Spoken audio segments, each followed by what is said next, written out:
Yay. Hi, everybody. Hold on, it's setting it up. Tell me when to start talking. Okay. Yeah. Okay. Welcome back to Her Rules, Her Rise, everyone, where we speak bold truths with sacred love. I'm so Mm. excited to be here with two of my lovely co-hosts, Daniel Dittburner and Dr. Ann Katona Lynn. Welcome, everybody.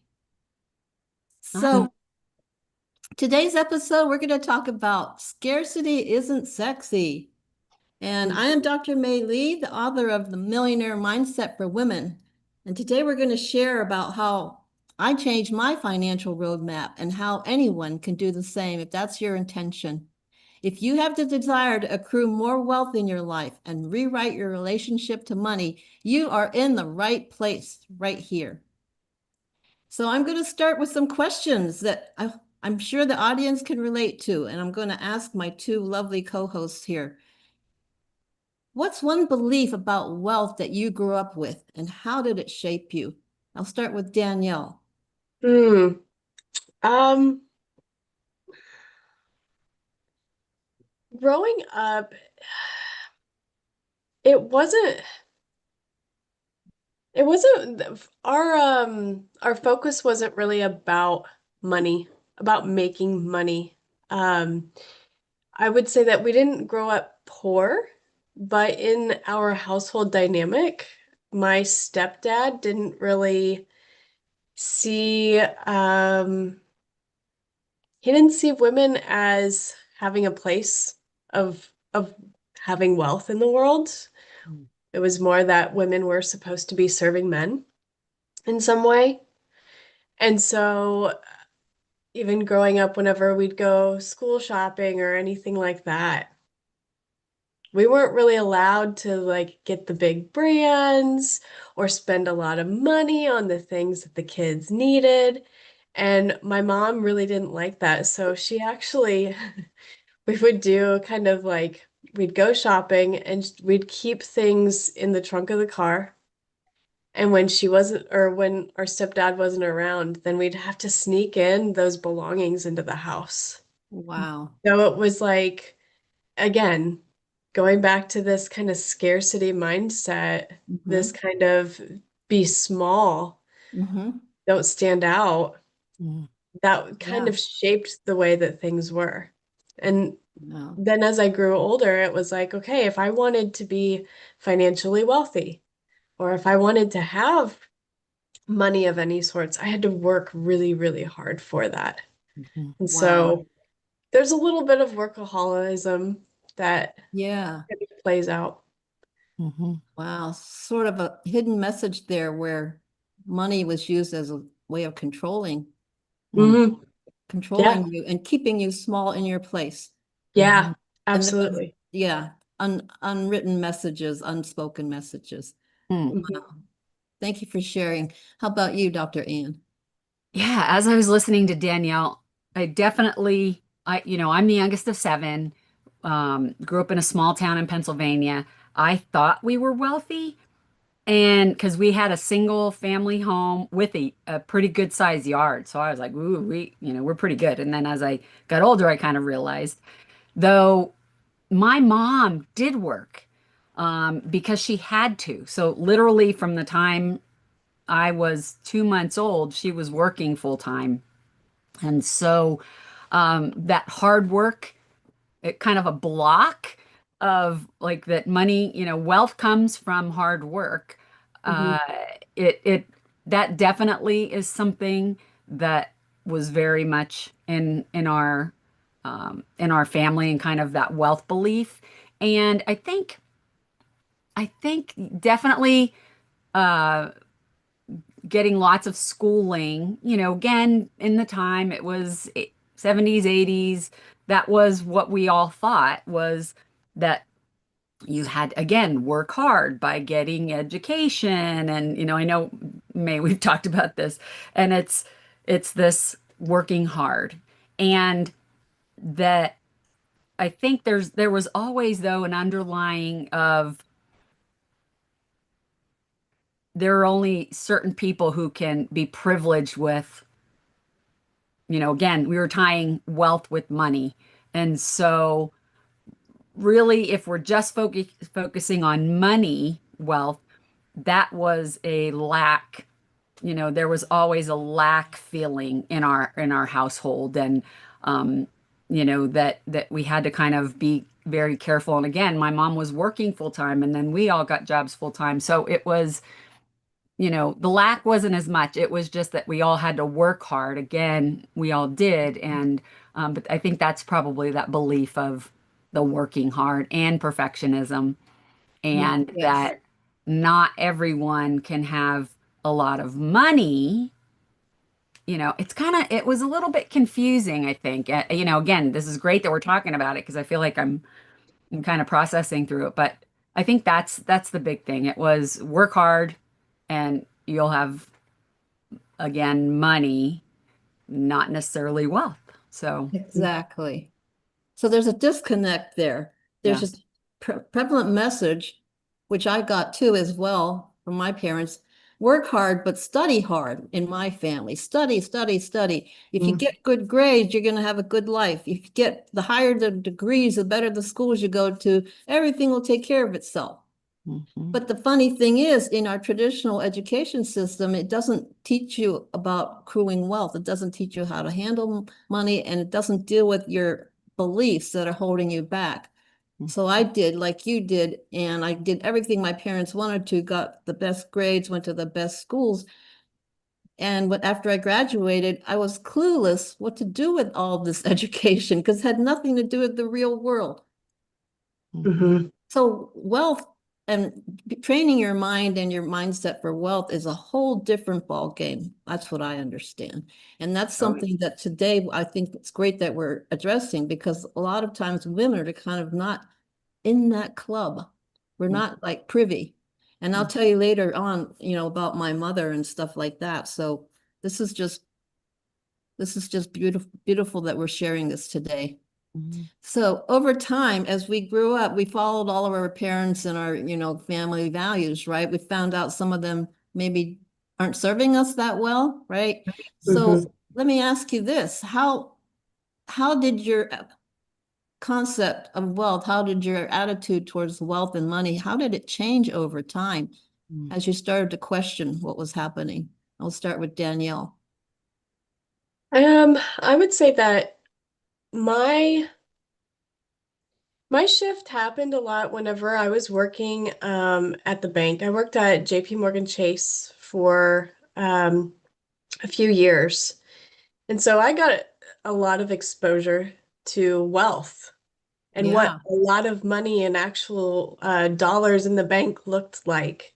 Mhm. Um, and I realized, oh wait, there's a business behind this, and there's actual tricks and trades and legitimate trades that people can make, and that it's not just there was a lot of my clients were diverse, and so it didn't have anything to do with um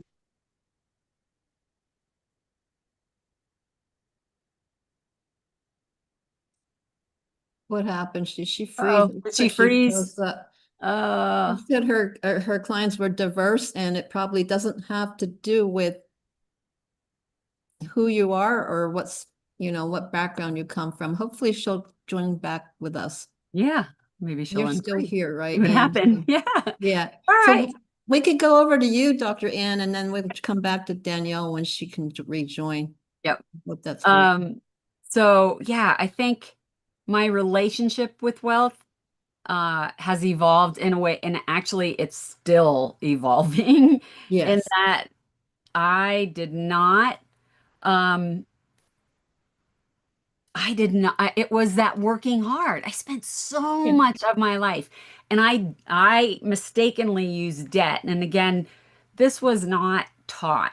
Like, and even my parents had debt until they died. Like, there wasn't always this full understanding, how that can damage you.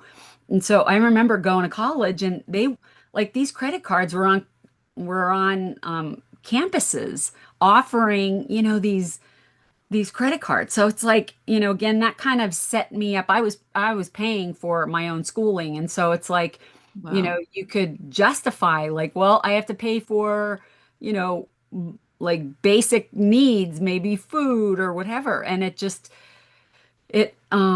I think it's, again, that aspect and not fully recognizing how debt was also like a chain on my neck.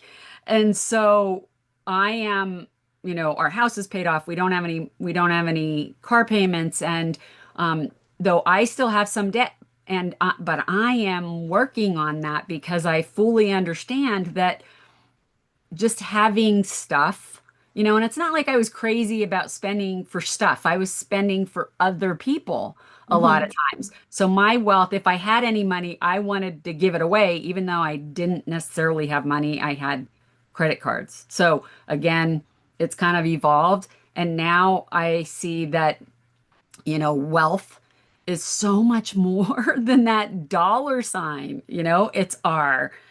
It's our relationships. It's our, how full we feel and the work that we do, our family. Like it just is, and having more experiences, it's not about spending a lot of money, it's more about just creating something within your family that you actually feel more control when, again, kind of more free from debt. And so I see wealth as so much bigger than just money, and again, that's how mine has evolved over time. And even right now, because I'm investing in my business, yet I I have to be careful not to invest too much without getting a good return on it. So understanding that return and kind of having boundaries. I think that's the other piece that's evolved, is having boundaries around wealth. Not to like prevent me from doing things, but to just be like, I need to focus on my values and that I need to spend and budget and do all those things according to my values rather than just doing things to kind of please others. That whole people pleasing. I think a lot of women end up doing a lot of that, so we often get in debt because we want to support others. And that is often, even if we don't have it, easily available, we kind of do that. And so I think that that's where mine has evolved. So, That's wonderful, Dr. Ann. So do you feel like the changes came from within you, that there were internal changes and how you related to yourself? And and that reflects on the outside on what kind of abundance or a fulfilling life comes to you. It's yeah, just, it's like a circle. It's like a cycle. yeah, Do yeah, you it feel is. like the more you love yourself, the more you honor yourself, the more you feel like you deserve, then that feeling of scarcity, which I don't have enough, there's not enough love, there's not enough money for me, I'm not, and you're constantly in that wanting mode. Hmm. And Yeah, it's such an uncomfortable feeling, right? But when you switch it around yeah.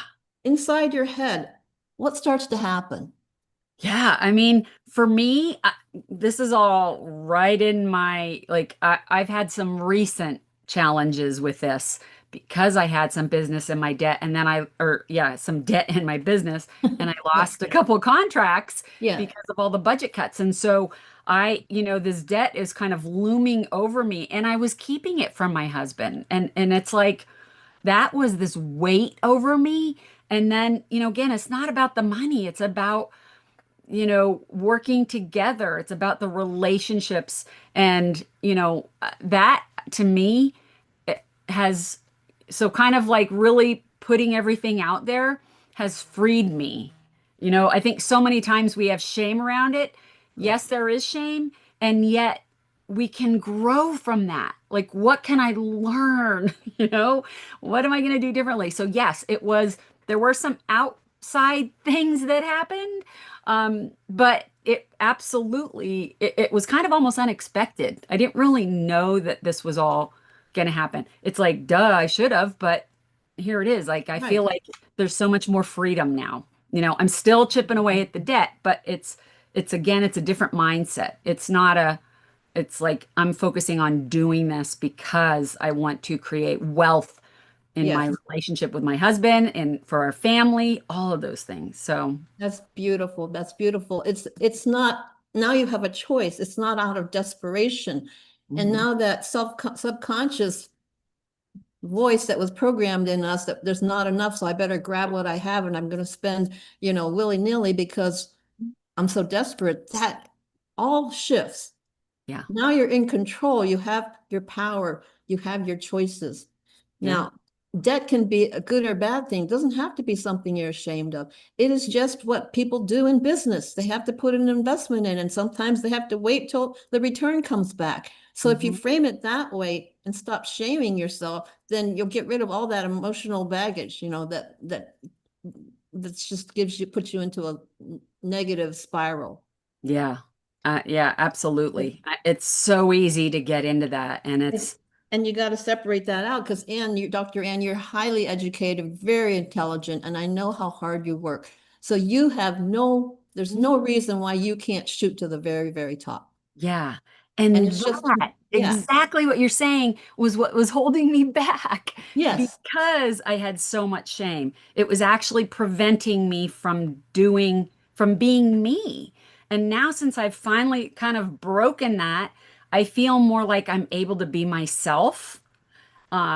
the And true you. yeah, And so those it's so mega freeing. messages are just, that's what we're here today is to challenge some of those Yeah, messages. I'm yeah, glad Danielle is back with yeah. us. Great to have you back. Yeah. We're Sorry about talking that. about some of these messages that we've been, accrued over time from our childhood, like being shamed for feeling like you're in debt, but when actually you're just putting in an investment in your Mm, business, and sometimes the business takes a little time to catch up. So don't beat yourself up, you know, Yeah, yeah. and yeah, then you're working so hard, you're so intelligent, you're so educated. Why can't you become hugely successful in yeah. financially and in the world, right? There's no reason. And I just wanted to, Danielle, did you want to finish up what you were about to say about you're at the JP Morgan Bank and I can't people of remember diverse, what I was gonna say, yeah, but so I people of will diverse share that. backgrounds. You Yeah, said I people will. of diverse backgrounds were also very wealthy. Is Oh that, yeah. yeah, Yeah, it was like I got to just see that anybody can make something of themselves. And I think that's actually what sparked a little bit of, Mm, well, background. My I got to grow up in a space where my stepdad worked for himself, and so my mom supported him in doing the books for his business and everything like that. And so I got to see what it was like in an entrepreneurial home per se. And I think that that kind of started some of my entrepreneurship of like what I wanted to do with my life. I wanted to have that freedom to be mhm, able to do things how I liked to do things. But then society really shaped that, like, oh, you need to get a job in corporate if you want to make anything of yourself. And mhm, so whenever I started working at Chase, I was like, oh, well, there's a huge ladder that I could climb here. mhm, But then I was doing business banking and I was working with business owners, and I got to see really how their blood, sweat, and tears went into things. mhm, And then finding out, like, oh, wait, I get to support them in the growth of their business by mhm, giving them tips and tools and how to use and leverage this financial institution mhm, for the wealth of their business. And it was like, wait, there's something here. mhm, And so that also helped shape and mold this opportunity for myself of, well, if I can do this for other business owners, I can figure out this path for myself. absolutely. So you could see that people of any kind of background could become wealthy. Yeah, So why can't we, right? yeah. There's no excuses. And that brings me to the point where in the United States today, there's about 23.8 million millionaires. And of those, 7 million are women. And Mm. there's about 735 billionaires. So the number is increasing all the time. So I want to challenge us and the audience out here, do you want to be one of those? And why can't you if you want to? You have no reason not to. So what do you have to do to get there, right? Well, maybe you still have some beliefs that are lurking in the background that are keeping you from growing your wealth. And so let's discuss that a little bit today. What are you unlearning about Mhm. your attitude towards wealth? I can start with Danielle again. I think the shift that I've had that's really served me well, this happened, actually, it only happened a couple of years ago, is that wealth is a frame of mind. Mhm. That's it. It's all inside your Yeah, head. it's all in the mindset. It's really um how I'm perceiving my world to be wealthy. And honestly, I'm a very wealthy woman. And that's not in the dollars and the cents. It is Sure. in the relationships that I have. It is in the clients that I serve. It is in all of the passions that I have, the traveling. I just got back from Maine for a week. It was an independent travel, and oh my gosh, it was an amazing time. And I also had a moment where I fought myself for an hour on, do I go ahead and pay the checked bag fee for my checked bags? And I got entangled in this old paradigm and this old narrative, right? Of like, oh, I can figure it out. I can work really hard at making sure that I get everything that I need into this carry-on luggage. And finally, I took a step back and I was just like, wait a second. Wait a second. We're not doing this. This isn't how a wealthy woman thinks. Mhm. So how am I going to make this work? Oh, wait, I'm just going to pay the fee because that's part of it. That's part of it. Yeah. I think a Wonderful. big part of it is just when we're noticing that we're slipping into those past paradigms or those past narratives, giving ourselves the moment to take a pause Mhm. and get Absolutely. realigned to what our current belief patterns are, what we do know is true, and what serves us. Yeah. Beautiful. It's Yeah. also like frugality versus scarcity, right? It's Yeah. one thing to budget and look at what you're spending money on, and is that the where you want to spend your money? But it's another to be like, there's not enough ever, and I'm just at the, you know, I'm Mhm. in, I'm in a rut. So those are two very important differences that we can also discuss later on. How about you, Dr. Ann? Do you see how you're evolving over time? What are you unlearning? What are you Mhm. unlearning? I think it comes back to that perfectionism of, you know, it can I, in terms of asking for money. So yes, talking about asking for money as a self-employed, same kind of thing. And luckily I had several self-employed from my family, so I was able to kind of, see that and have some of those models.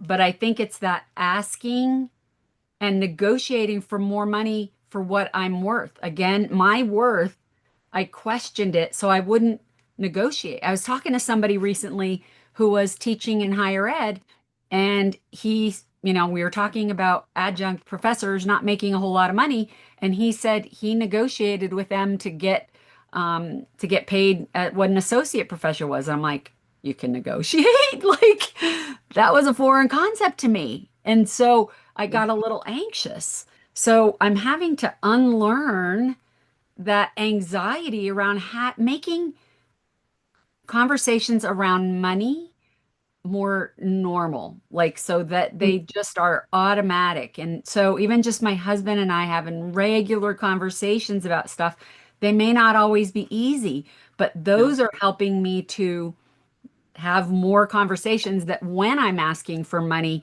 in my business, that I'm confident that I I have done a ton of stuff and I have a lot of experience and I am worth that. And so, it's okay that I don't just have to accept, whatever they're offering and make sure that whatever I'm doing, it's what I'm passionate about. Because then that's going to make us wealthy. It's that, yes, I may have the money that goes along with that to match it, which is awesome. It's when we love what we're doing and Hmm. and shifting that, then it's not about the money as much. It is because I feel like that money will come, Yeah, you know, it always follows. the shift. Yeah, Yeah. totally true. It's like money is just a form of energy. That's what I see it as. Yeah. Yeah. And I see for women, for myself and for probably a lot of women, we've been delegated to the role of caretakers, right? So we're nurturing, we're loving, and our currency is love, right? Mm. But now we're learning to be successful in the business world. So we're doing what Dr. Ann is doing. We need to learn how to close that pay gap. There's definitely a pay gap between women and men. And there's a lot of fear starting your own business, asking for a promotion. Um, and then also educating yourself around things like investments, stock market, starting a business. All these things are things that women have been sort of excluded to, but now we need to be part of that. And one thing I heard recently was if you're not invited to the meeting, pull up a chair and sit at the table, Yeah. you know? And if there's no table for you, form your own. And I Mhm. was like astounded when I heard that. I'm like, because when I was in corporate America, if there was a meeting I wasn't invited to, I didn't go. Right. I felt like I wasn't welcome. And Mhm. Hmm. eventually I left corporate America because I just felt like I didn't belong. Mhm. So we need to change that. We need to learn as women that Mhm. we do belong. We do have Hmm. the right to Yeah. be in that millionaire club, in that upper level executive management, whatever you have, starting a very successful business. Oh, Yeah, and I just to kind yeah, of point out, I think one of the yeah, key things around that too is that a lot of people think that women need to be a bitch yeah, word, but to do that. And you can do that and be completely cordial, pleasant.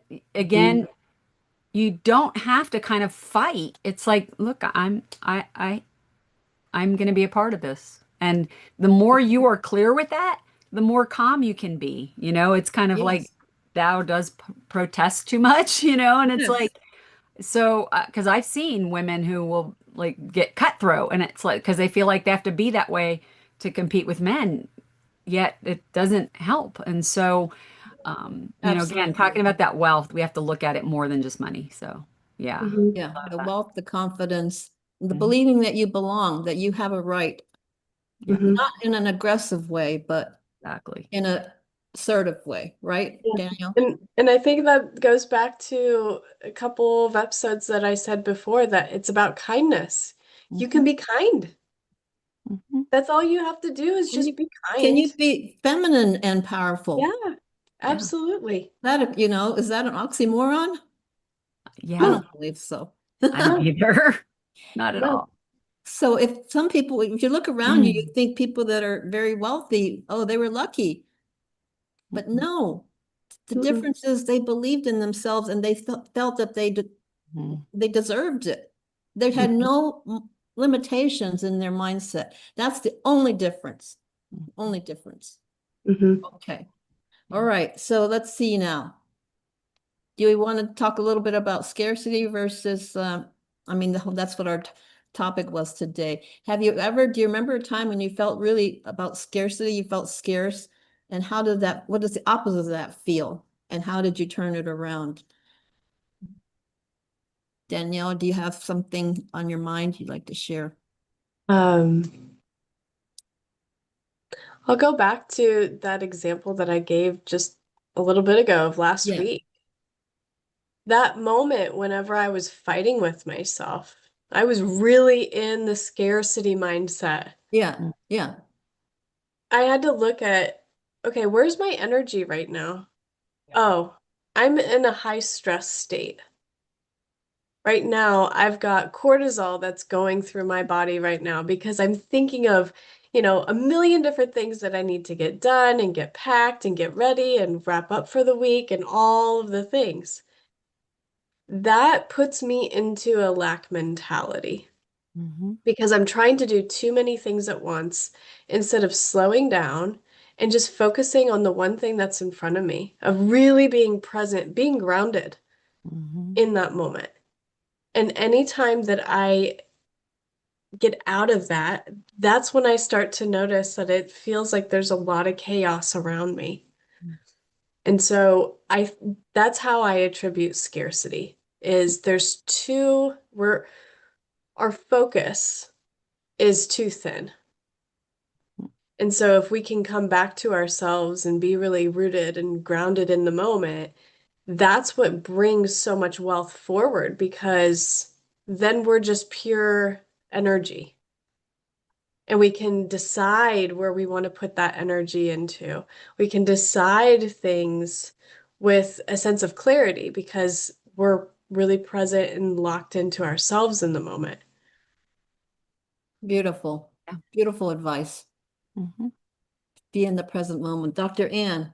Yeah, I totally agree. It's, I think that that advice is really one of the most important things in being present with who you are, with who you're with, Mhm. and learning how to shut out. Like, you have to shut out some things. This is kind of where boundaries really Mhm. comes into play. And what are my values? What is important to me? And am I living by my values and prioritizing those? So it, you know, it's being able to recognize that for yourself. And I think that's an ongoing challenge and opportunity. Mhm. So, Beautiful. yeah. Yeah. And I felt it's almost like the way you ask the question is what you get for an answer. Mm. You're up against, I want to take that trip and it costs, too much. So I'm Mhm. not going to do it versus how can I get the money to take this trip? Is this trip valuable to me? What am I going to gain from it? If the answer is yes, how can I do that? So it's Yeah. just like with Chat GPT. If you ask the question the right way, you're going to get rich answers.